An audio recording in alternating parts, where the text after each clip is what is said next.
We're still back here messing around. Let's see. Or getting stuck back there. Let's see if I can get that moon on there. Yeah. It's pretty nice tonight, isn't it? I will. Hold on. Let's see if I can draw it up a little bit. Yeah, hold on. Let me get on it. As far as it comes up. Hear me? Back down there. It's pretty nice up now. See if I can get them stars. Last time I couldn't. Let me draw it up there. I know when we was up there at my house. 12 was there. Yeah, I know when we was up there at my house, I got that big ass string of lights that went through the sky. I remember. Yeah. There's about 30 or 40 of them. I guess it was one of them Starlink things, wasn't it? Yeah. It was a wild looking thing. We never did hear that thing down over in there no more. I don't know what it was, but on that first video, you can hear it. It screamed once and then made some kind of popping noise down in there, what? Yeah. Like something hit a tree with another tree or a stick or something. Should be able to hear it on there. We heard it, didn't we? Yeah. It screamed, I think, 2 or 3 times before I got my phone. Yeah. What you need to do is set it up and show them while you're showing the root, the top of it, and then show them you dig. Oh, out there? I'm Yeah. going to. How you put your sag. Yeah, I'm going to. That makes it a lot easier, hear me? Yeah. I was sitting out there one day, me and old Johnny Tomlin, Yeah. and I got tired of digging it and reaching down and breaking it and putting it in the sack. He was digging it, look, and all at once I was sitting there looking at him, and he folded that sack about almost halfway down and grabbed a bungee cord and hooked it one side and went around his waist and hooked the other side and tore through our digging it. And I thought, well, hell.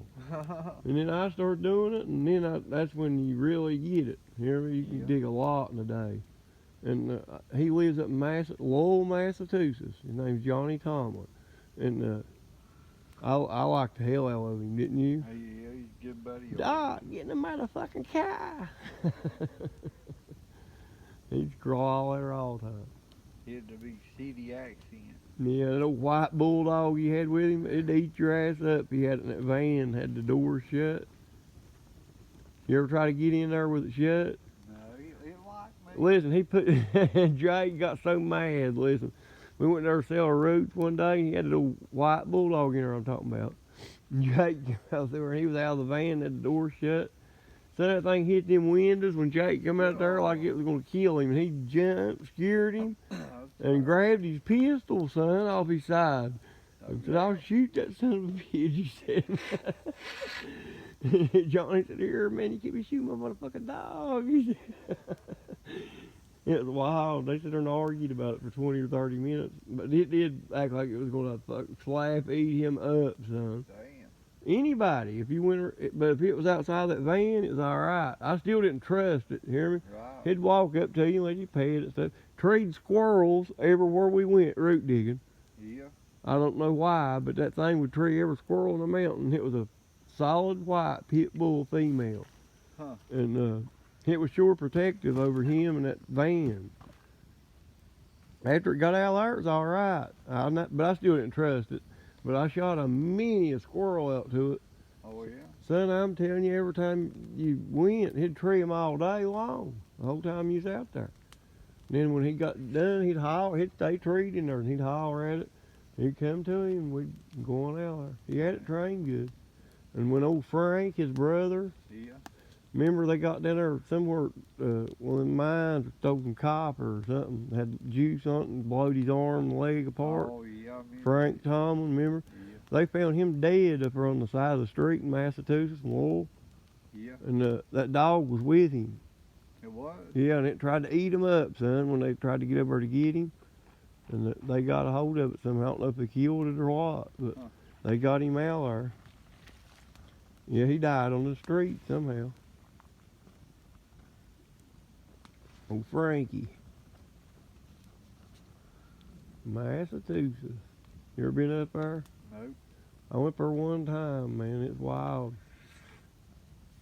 I've only been to Kentucky. And People crazier than hell up there. I've been to I've been a few Not states. crazy in a bad way, crazy in a good way. You hear me? Yeah. Very forward. It's just weird you having the West Virginia accent like some boys down the hall or something, and they talk, "Get my fucking car." It's Yeah. like it just takes some getting used to. They'll laugh at you too for talking the way you talk. It's just They don't bred care. into 'em. Yeah, it's bred into them, son. They don't care what they say.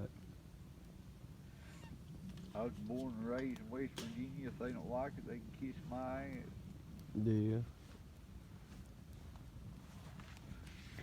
These mountains is my home. Yeah, that's where I'll always be. In the mountains. Every time I go to Indiana and South Carolina and places like that and work, I always want to come back home. son, I wouldn't be working no time. Week or something. Yeah. I was ready to go to the house. It sucked. I had to stay and do it. Yeah. I lived there in Cleveland once. When I was married to that old Iron girl. Just like an old song old song Rocky Top. Mhm. City folks like a duck in a pen. Yeah, That's the truth. yeah. When I lived out there in Cleveland, we did end up getting that nice car, Yeah. Trans Am. That was a 2004 Trans Am. Had it Ram air and all that on it. That's nice. It was a 5-speed and had a LS1 350 in it. Oh, it was a nice car. Oh, it'd fly. It had all kinds of power. I raced it many times. And I couldn't believe that's all that was wrong with it. Listen, I went to look at it. These guys said it like overheating. Hear me? Yeah. Said they'd done everything, that they'd put water pumps on it and heater cores and gaskets. Then they'd put everything in the world on it. Yeah. And couldn't figure out what was wrong with it. I said, well, I'll drive it up through there and see what it does. He says, it's going to overheat on you. I said, well, I'll drive it anyway and tell you what I can give you for it. He had it for sale. The thermostat stuff. No, what was Orville and Kathy's who it was. Uh-huh. Well, I got in it, and sure enough, I went to Missouri, and the first time I got on it, it got sideways and it overheated. Huh. I pulled off the side of the road there. It was dark. I had a light. And first thing I done was bent down and looked back and under it. And I seen no black wire wrapped up in around the frame, Uh-huh. and it had been skin on the end. Well. And I looked at it, and I thought, nah, there ain't no fucking way it goes to the ground more on the fan. Yeah. And I said, hell, I'm going to try it. So I unwadded it out there and run up there and touched it to the negative, turned on the battery, and the fan kicked on. I said, uh-oh. That's all Uh-oh, I skinned it off good with a knife and put it on there and twisted it on there good on that cable. Yeah. Went and got me some water out of the creek and filled it up and held it wide open up Missouri. And it never overheated again. When I drove it back home, Yeah. I took it real slow like it still tore up. And I talked to him about that car cheap, son. Shit. Yeah, and I'd done fixed it before I got back down there. It was the ground wire was off the damn fan. Well. And it was getting hot. Hear me? When you get on them, they get hot quick. Yeah, fan's got to kick on. To Yeah, when it wasn't. cool the motor down. And I guess they couldn't see it wire. And as soon as I laid down and looked under the car, I seen it up in there wrapped around that shit. I don't know how it got wrapped up in there, but it did somehow. And I pulled it out there and touched the battery terminal with it on the negative side, and the fan kicked on. I said, well, hell, right there. I knew right then that's what's wrong with it. I hooked it up, went in the creek, like I said, and got water. I filled it up and took off. So I had that thing sideways through every curve up Missouri. And come back out there and real slow like it's still messed up. And I got it off of him. I told him I was going to rebuild it. And then when Aaron got in the car, I just kept telling her to be quiet. When she got in the car, she said, what is it? I said, we're ready to go. I done fixed it. She didn't believe me. And I took off up through her into getting it and showed her it wouldn't overheat, and she didn't know what to think. I liked it where it had them T-tops in it. It was red and had that big old thing on the hood. Yeah. 2 things on the hood and 2 things on behind the fenders and big old tailpiece. And, oh, it was nice. Powerful too. It had good power. I don't know how much horsepower it had for sure, but it ran good. It'd do donuts easy. Yeah. I'd pull in over at Town and Country. Just for a second, go round. You better save some of your phone for tomorrow. Oh, I will. What about that Camaro me and Ada bought, that Dale Earnhardt edition? It was, I had one payment left on it. She took it over at fucking Dale Barton while I was at work, and let some boy drive it, and he totaled it. Had one payment left on it. Give $24,000 some dollars for it. The big Z28. You remember that black one? It said the Intimidator on the windshield, Yeah. and it was a Dale Earnhardt edition. And man, bought it brand new, son. That's when I was living over at Bell Road, Yeah. working there at Burnside. Hey, I made good money down there, son, back then. Yeah. I wasn't very old, 20 some. They was paying me about $700 a week. Sometimes $660, $670. But we was working a lot though. We was working 80, 100 hours in 6 days. We'd work from 5 in the morning till 6 in the evening, 4 days a week. Yeah. And the other 2 days was from 2 o'clock in the morning till 6 o'clock the next evening. Yeah. But we got good paydays. And me and her went over and got that car in mine and her both names. We got a check out of it, but we went to it was in Chattanooga, Tennessee, I think. It's called Calhoun County. Got us another car and stuff. And we lived down there with old Jeff for a while, her brother. Jeff Spark. Or no, let's see, yeah, Jeff. What the heck? Danny Messer. Yeah, Jeff Messer. Because Danny Messer was her brother and Jeff was her brother. Surely you remember Ada. When I had up there in Work County, got all fucked up at night up there in the bedroom, messed everything up. Keep me about to run her off. No, the one we had to take to the hospital, me and Brandy. Remember something happened to her? Oh, yeah. In her bedroom, she started bleeding. Remember, that's what it was. Remember, bled all over the bed and everything. It was bad, and we took her to Camden Clark Hospital. That was me and Brandy over in that double wide. Yeah. You was married to her then. That scared me to death. I don't like seeing shit like that. I just hate that holler right there is so bad for bears and hogs. Huh? That holler behind you is worst holler I've ever seen for black bears and hogs. Actually, the black bears over on that reed. Son, I'm telling you, when I was ginsenging out there that day, I don't know if I finished telling that last one or not. Yeah. When I went to jump up on that log and jump down over in there and dig that cohosh and that thing was laying down in there. Yeah, that's what I'm telling you, it's on the other side. I mean, that bear was laying down in there about 5 foot from me. Yeah. Son, I'm telling you, I'm scared to death. I didn't know what to do. They won't come on this side. No, I mean, when I was up there digging that cohosh, I about jumped on top of it. Oh, yeah? Yeah. Didn't know it was there. And I looked across the log. It never made a noise, man. I was digging cohosh beside that log. And it was a fork of a tree where they topped it, where they timbered in there. Well, I threw my hand up on that log and jumped up on it. And when I looked down there, that thing laid, son. It was big. Same one left them tracks back in that mud hole. It ain't there no more. And it tore out our son. I didn't know if it was coming after. No, I'll eat them bangies in a minute. I didn't know if it was coming after me or getting the hell out of there. Hear me? Yeah.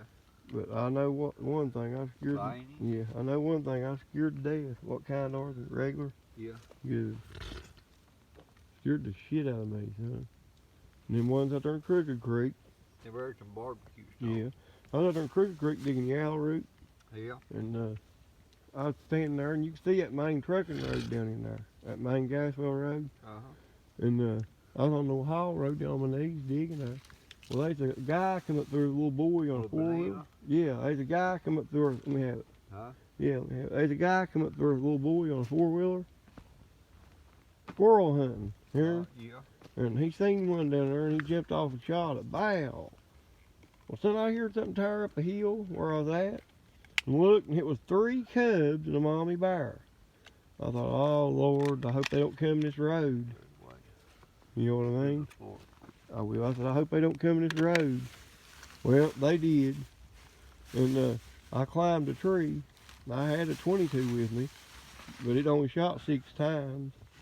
And I climbed a bush there. I was about 10 foot up in there and got ready.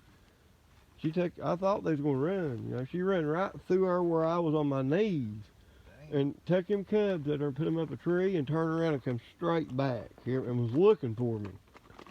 She huffed and blowed around, smelled around where I was on my knees there digging. Yeah. And I'm just right up above her, 10 foot in a tree with my hammer cocked, ready to shoot, you know, if it started coming up that tree. And finally it folded around there. I don't know why it did this, I don't know, you hear me? But it peed. And then took off around through her towards where the cubs was, got them out of that tree and started on around the hill. When they did, I stuck that pistol up in the air and emptied it, and they ran. But she was going to get me, son. If she'd have found me up in that tree, she would have climbed it. Hear me? Yeah. I guarantee it. It was madder than hell, son. It was huffing, blowing, throwing leaves, grunting around and shit. I thought, oh, hell. Me with a 22 pistol. 6 shots. Yeah, what I was telling you the other day, last time we was camping, here's how I figured out that some of that Duck Dynasty was fake. Yeah. Old Si was sitting there, they went camping, said they was going to rough it. Yeah. He was sitting there, and all at once he said there was a snake stuck his head out of a log behind him. He went to shooting with a 6-shot 22 pistol. You hear me? And he shot 19 or 20 times. Look here, and some of the times when he was cocking his hand back, Yeah. it was going off, and he hadn't even had Hold it. Listen, it was going off and wasn't even cocked back yet. Shit. Yeah, I caught that. I said, well, that's faker than hell. I said, how many times can you shoot with a damn 6-shot pistol? Hear me? I don't know how many times he shot. But when he was pulling the hammer back, it was going off before he ever had it pulled back.